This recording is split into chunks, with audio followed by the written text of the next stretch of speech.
All right, guys, what's going on? Welcome back to Top Line. It's your boy Chris, and ladies and gentlemen, hope everybody having a great. Why do I think today is Friday, man? I'm so off balance. Just got a chance to listen to Jerry Jones on 105, The Fan, and he talked about some key things. But right now, I want to hear about George Pickens. I want to hear about George Pickens. Now, according to Jerry, he's not worried about him. He says when it comes to his competitiveness and his love for the game, he give him an A+. Well, I don't doubt this young man loved the game. But maybe I'm on an island by myself. But I'm very concerned. I'm sorry. I'm very concerned because, ladies and gentlemen, I went back and watched these clips about 30 times. All right? The things you saw with George Pickens was like a man that was just not interested. That was like going through the motions. I don't care what you tell me. Bracket coverage and all that. And let me say this. That hurt me more than the game. Because I wonder. Justin Jefferson ever get bracket coverage? CeeDee Lamb ever get bracket coverage? How about Jamar Chase, bracket coverage? They try. That's what happened with the elites, big guy. I'm just like, I did not like, I'm sorry, I'm still mad about the explanation. Well, they bracket us and the way they play. So, when you hear them that's what they supposed to do. Actually, it's a blessing that you are being covered that way, because if they didn't respect you, think it's about you, you wouldn't get covered that way. So Jerry Jones said, as far as competitiveness and love for the game, he give him an A+. Great. I'm glad you give him an A+, because we only seen him for half of a season, maybe a little bit more than half a season at this point. And we've seen one team give up on him. So, look, that's the bad. But all I'm saying is that I never want to see a game like that from George Pickens, because what teed me off, dog, is these are the controllables. The thing that he was having issue with were controllable. That's my problem. Like, yeah, okay, they bracket you, bro, but that means you jog your routes. What I got to do with bracket coverage? How do you break bracket coverage? Maybe if you go hard, you can, you know what I'm saying? Maybe if you bomb your routes, that might give your quarterback a little window. But if you're gonna jog your routes, round off your cuts, come on, bro. That wasn't no damn. That was not high level football being played. And my question is why? And the real scary part about that for me is the fact that, dog, this was the biggest game of the season for the Cowboys. This the game right here that you supposed to put your on the table. This the game right here where you supposed to say, hey, Cowboy, I got you. Hey, Lamb, I know you messed up. I got you, big bro. I got you. Let me hold it down for you. I'm going to show them. You out there playing lackadaisical. Then you want to come at people online. You want to say this and say that. Dog, miss me with all that. I hate that. I hate that, because if you're that mad, go watch the tape and tell me you disagree. If you're that mad with the way that Sherman said what he said and everybody else said what they said when it comes to George Pickens, if you're that mad, watch the tape and see. You know who you should be mad at? You. You know who should be mad? You. You should be mad and highly disappointed in yourself. See, the one thing, and I've said this before about George Pickens, and wasn't following him like that in Pittsburgh. I was like, oh, that boy can ball a little bit. But that was it. But now that you're on the Cowboys and you're starting to watch him, see, there's this notion about people like Pickens, right? They're good.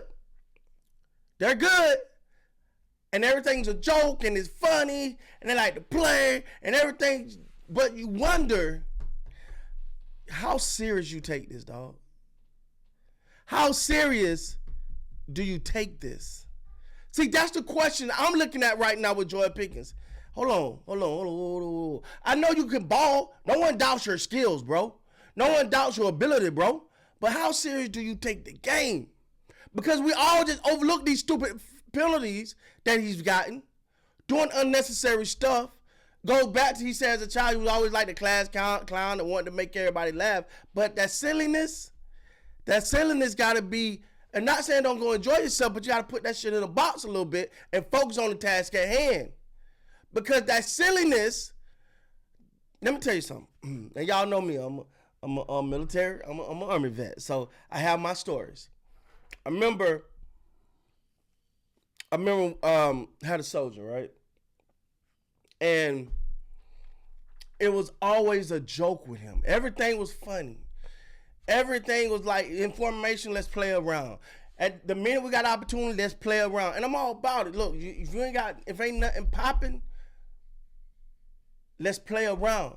But you know, the scorecard always came back 23 or 40, 26 or 40, you know, PT test, you know, 225, 240, you know what I'm saying?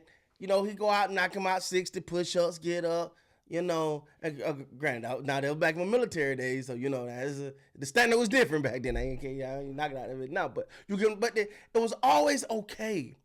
It was always okay, and you know, it wasn't bad. Wasn't a bad soldier, but you never felt like, yo, dog, if you ever dived in and you take this serious, you get down in your prone position or you get in your kneeling position and you study that position and you learn how to sit there, you learn how to control, you learn how to release in between breaths. If you learn these things and you really focus, you're out of here.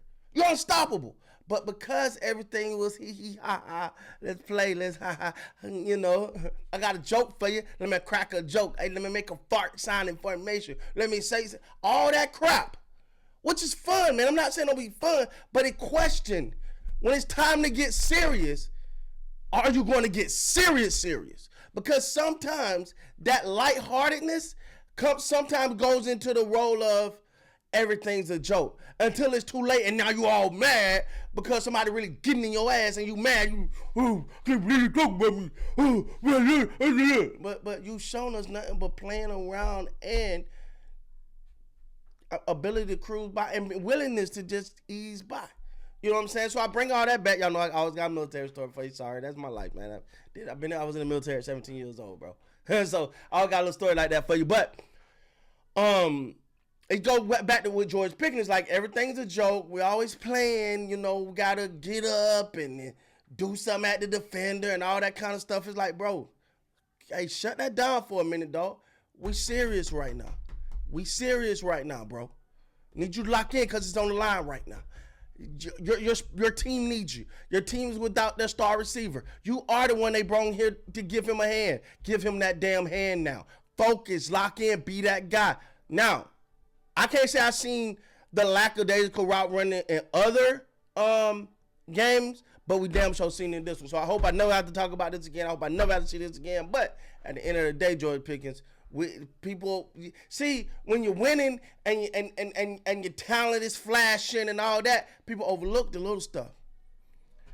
I'm gonna quote Unc on this. Shannon Sharp.